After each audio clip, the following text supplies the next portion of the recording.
Hello, class. I just want to provide you with a short supplementary lecture to what you're reading. This is obviously a very reading-intensive, text-focused class, and I'm not going to provide a huge lecture here like I would in a face-to-face class where I'm giving an hour and 15-minute talk on every single chapter or anything like that. But I did want to give you just a brief overview of some of the learning objectives that my experience has shown were a little bit more difficult than others. So maybe just as you prepare for the exam, this might be helpful for you. Let's go ahead and start here in chapter 1. And what I'll do is I'll mention something like LO 1.5. What I mean by that is the 5th learning objective in chapter 1. And there's one learning objective here on the interplay between technology and finance. That early section talks about things like Edison's stock ticker and how that changed finance, led to more centralization, and eventually sort of the taming of the stock market through journalists like Charles Dow, who could then chart the movement of stocks and things like that. One thing to be wary of with that learning objective is that it really kind of segues over into the next section also, the one on the War of the Currents between Edison and Tesla, where you want to pay attention to the fact that their financial backers were very important. Westinghouse in Tesla's case, J.P. Morgan in Edison's case. Moving on to learning objective 7 in chapter 1. Some people get hung up on this, the hype cycle. It's not a big deal. I think this chart here, helps kind of illustrate the concept. Of course, every technology and every product doesn't follow this same course or anything like that, but oftentimes you hear about a new technology in the news, whether it be nanotechnology or hydrogen fuel cells or fusion energy or lots of things that don't really seem to pan out, or at least they don't pan out in the short term. If you hear, oh, someday we're going to be able to put little robots in your bloodstream and they're going to go through your body and be able to eradicate cancer cells and things like that, it gets a lot of hype up front, and then there's kind of a disappointment phase where you find out, hey, why don't I hear about that anymore? And it's not happening. That doesn't mean it's not going to happen. It's just going to happen later. I know when I was a kid, I always heard about how we're all going to commute to work in flying cars, and never happened. But who knows, maybe it'll happen later. Good example of this from our chapter is electricity, because the technology behind electricity, and including light bulbs and things like that, really was running quite a ways out ahead of the buildup of the grid, where businesses and homes could actually tap into electricity. Learning objective 110, I just wanted to mention one thing about this with Sears and their relationship to the railroads and how they use the railroads and the postal system. Their location here, their headquarters in Chicago, is key, because that's really the hub of the Western Railroad system. And the reason I bring this up in this little mini lecture is just that I want you to always pay attention to maps. Whenever there's a map in any chapter, I would take a few minutes to take a look at it. And that's definitely important in this unit. For instance, when we talk about overseas expansion, pull up a map on another tab as you're reading the chapters, maybe Google Earth or something like that, that you can sort of read around almost like a globe. So you want to know, for instance, where the Atlantic Ocean and the Pacific Ocean are if you're mixed up. A lot of people already know that stuff, and that's great. But if you're a little fuzzy on geography, use this course to kind of up your game a little bit. Now, I also added into the end of chapter 1 a chart or a diagram here to help you understand this concept of vertical integration and horizontal integration. And really, if we were to use an example, as fast food, let's say you're McDonald's. Vertical integration might involve getting invested in farming, in raising cattle or growing potatoes or things like that. sort of buying your way into other parts of the process, which doesn't mean that those things don't cost money. You still pay for them, but you don't have to pay as much for them because you're not paying someone else overhead. Whereas horizontal integration is more just trying to gain as much market share as you possibly can. So if you are in the fast food business, McDonald's, if they went out and tried to compete with Burger King or Whataburger and tried to gain as much of the business, as much of the market share as possible, really the ultimate goal of horizontal integration, you could say, would be a monopoly. But monopolies can be illegal in the United States depending on the circumstances. So as we move up into chapter 2, the first learning objective there talks about political machines. And I don't want you to get lost in the first part of this chapter on a lot of the details about how political machines operated in tandem with organized crime or anything like that, or the various criminal rackets that they could get involved in, but rather to point out the problem that when you have an area, and this was true of a lot of the urban areas in the North after the Civil War, where there is one party rule, where one party has a way of completely dominating an area, there's a little bit more susceptibility to corruption, especially in the form of kickbacks or graft, which would basically be just a situation where if the politicians are in charge of awarding a contract, let's say if you're, as an example, we're talking about Austin Community College, and they're going to build a new campus out in Leander or something like that. Obviously, ACC is not a construction company, so they have to pay a different company to build the campus for them. The way that bidding should work in theory is it should be transparent, and you want to get a good company that's reputable, but within that criteria, you want to get one as affordable as possible. That's what's best for the taxpayers. Well, there's a recipe for kind of a conflict of interest there, insofar as the company that's competing for the contract might approach the people awarding the contract and say, if you choose us, we'll give you 10% back. That's what the kickback part is. By the way, that did not happen with ACC and does not. They have a very transparent process. In fact, it's on television if you want to watch that channel. But this sort of thing happens a lot in politics. Happened probably more in the late 19th, early 20th century than it does today, although it still happens today if people don't keep an eye on it. A competing party can keep an eye on it for one thing, but also local journalism can keep an eye on it, as was the case in New York, the New York Times, which then was run by the Republican Party, was really pushing back a lot on the corrupt political machines of the Democrats. There's also a section in this chapter on labor unions. And the learning objective on labor unions, I've noticed that a lot of students, they read a couple paragraphs into it and they get a satisfactory answer, and then they move on and they skip a bunch of paragraphs. That's not how to read this text for this class. You want to make sure to read the entire section. And that section on labor unions is a perfect example of where that will pay off for you. Let's move on up and talk a little about the political spectrum. This is one of the first times in the course where I throw out this left-right political spectrum, which in the early 20th century especially really concerned political economy more than anything. You're going to see this spectrum and you're going to read about me talking about the left and right. And in modern times, the left and right can connote a lot of cultural issues, like, for instance, abortion or religious issues, or all kinds of different things get defined as being leftist or right wing.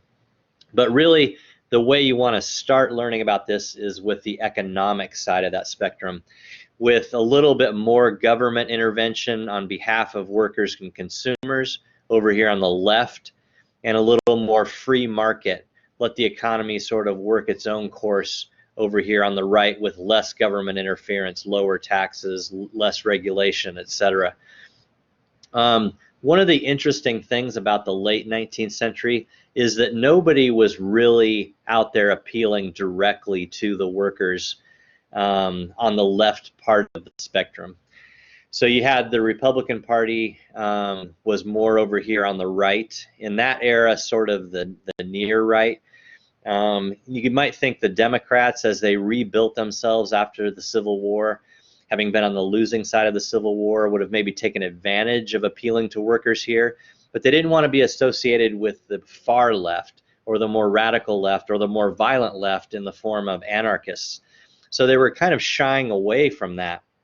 And that really left sort of an opening for more radical third parties and political parties, including the Democratic Socialist Party or the Social Democrats, who are not completely socialist the way communists would be over here on the far left, because they favor voting. So they still want a democratic system, but one where there's a little bit more regulation on the economy that favors workers and consumers, a little bit more redistribution of wealth. You can see Eugene Debs here. Probably would not have been such a high-profile figure in this era had the mainstream Democrats been doing more for workers. But you also have the Populist Party popping up over here on the left in the late 19th century, and they had all kinds of impacts on the American political system, even though they never actually had a president elected. So you want to read about some of the ways they changed American politics. Really the first, some historians would argue, the only truly grassroots political third party in American history were the Populists. Anyway, so you're going to be reading a little bit more about Eugene Debs and the Populist Party as well. Let's move on here to kind of at the very end of chapter 2 and at the beginning of chapter 3. We talk about William McKinley and the election of 1896, where he defeated William Jennings Bryan over here, who you could think of as kind of a populist, although he got co-opted and ran as a Democratic candidate in several elections around that time. But this election, it's key in a lot of ways. This is when you see the two main parties really begin to kind of make it more difficult for third parties like the populists from running for elections on the one hand, with a lot more signatures required on petitions to get into elections and all of that. This is when you see corporate America really begin to buy out the Republican Party in a big way. This is also when you get both major parties beginning to use primaries, which at the time were a way to exclude certain groups from the process whereby the political parties themselves chose their candidates. Primaries are not for the general election. The primaries are how the political parties choose their candidates. But in our time, those primaries have become more binding and they're open to all voters. So they, in a way, made the system more democratic rather than less. It also talks about how the discovery of gold in Alaska in the late 1890s kind of took the pressure off of that controversial issue of the dollar being tied to a very finite gold supply. But there are other ways that this election, I think, is really important. Because here you have the Republican Party, as represented by McKinley, finds an excellent wedge issue to go over and appeal to some of those workers that would otherwise be on the left-hand side of that spectrum. And that is to expand internationally so that the United States had markets to dump its surplus on. Because one of the problems with the American economy in the Industrial Revolution was that it was a victim of its own success. In other words, it was growing way more food than Americans could eat, and it was manufacturing more goods than they could consume. So McKinley sort of offered international expansion as a way to improve the American economy, and could then win over a lot of voters who potentially might usually vote for the Democratic Party or even the Populists, including farmers and factory workers, with this promise of overseas markets.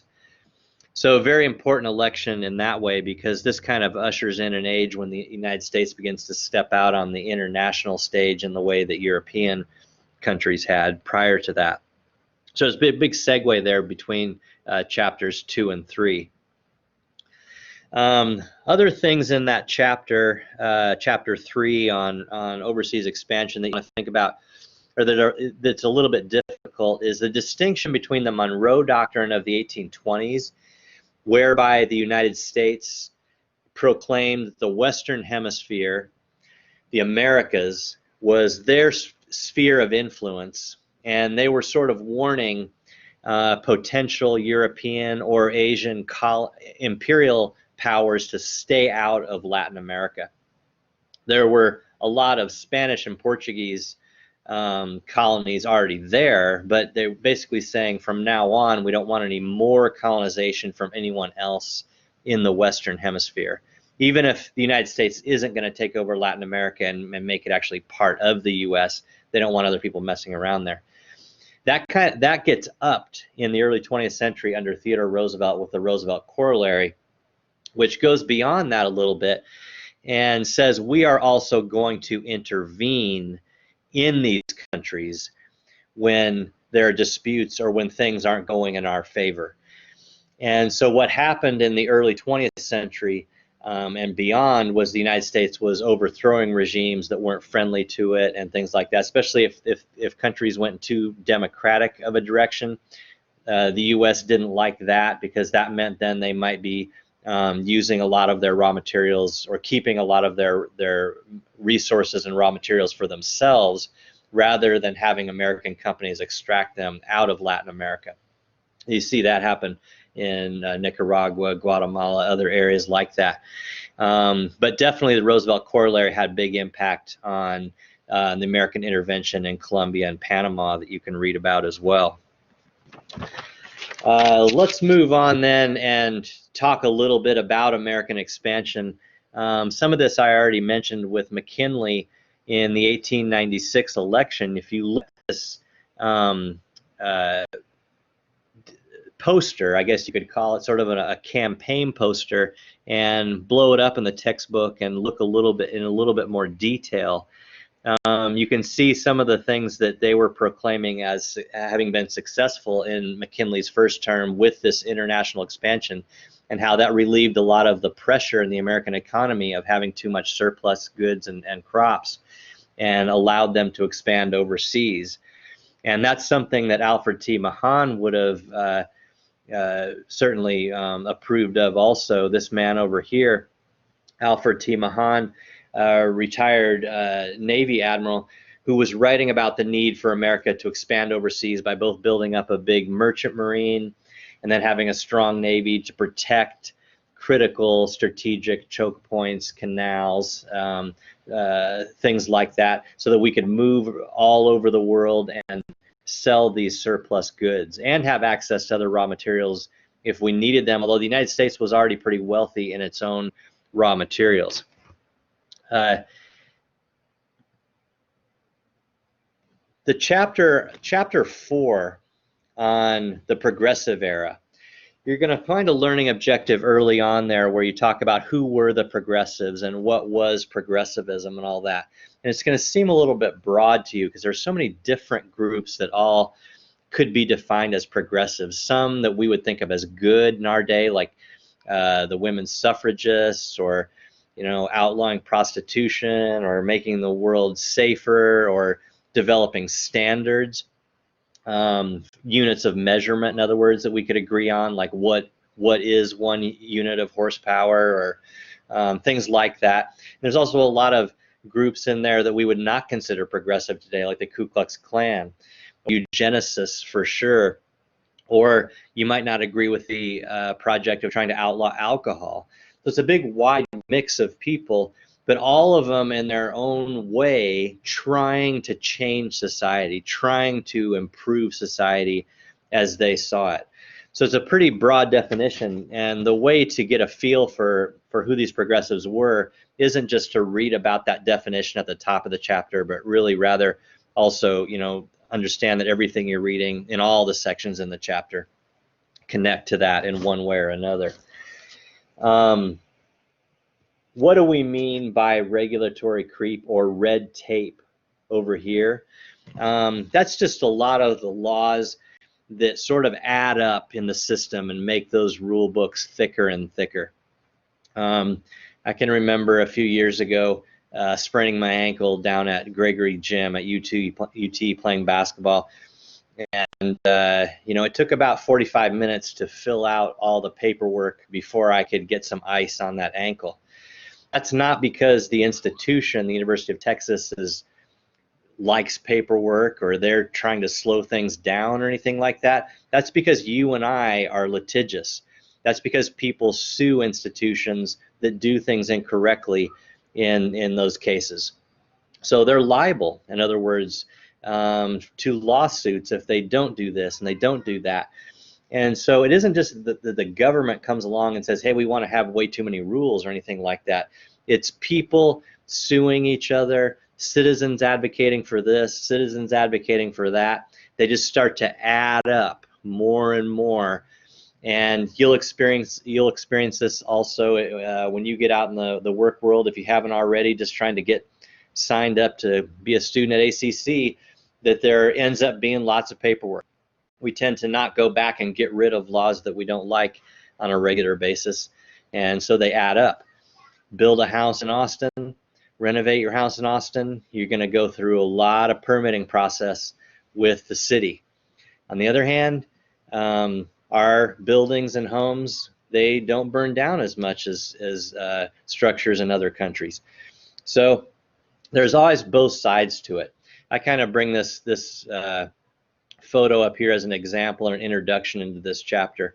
You know, should we have rules against workers, you know, sitting like that? There's the potential of them falling down on the sidewalk, etc. There's arguments on both sides of almost every law. Another thing to keep an eye on in this chapter is this process of outlawing alcohol and the Prohibition movement. It has a lot of elements to it that are timeless. Domestic abuse, liver damage, it's going to use up a lot of your money. It could cause poverty to be an alcoholic. It could make you lazier. All these things that are timeless. What I want you to focus on as you're preparing for this exam is to look at what was distinct about the 19 teens in terms of what was going on militarily and technologically that could have been just enough to push that Prohibition movement over the top. So think about the context of when exactly Prohibition was outlawed. Why wasn't it 50 years earlier or 50 years later? Why was it then? So anyway, I hope that these are all things that will help you prepare for the exam. Like I said, it's not a thoroughgoing lecture or anything like that. I just wanted to cover a few issues on some of the learning objectives that have proven to be a little more problematic in the past. So good luck studying for the exam.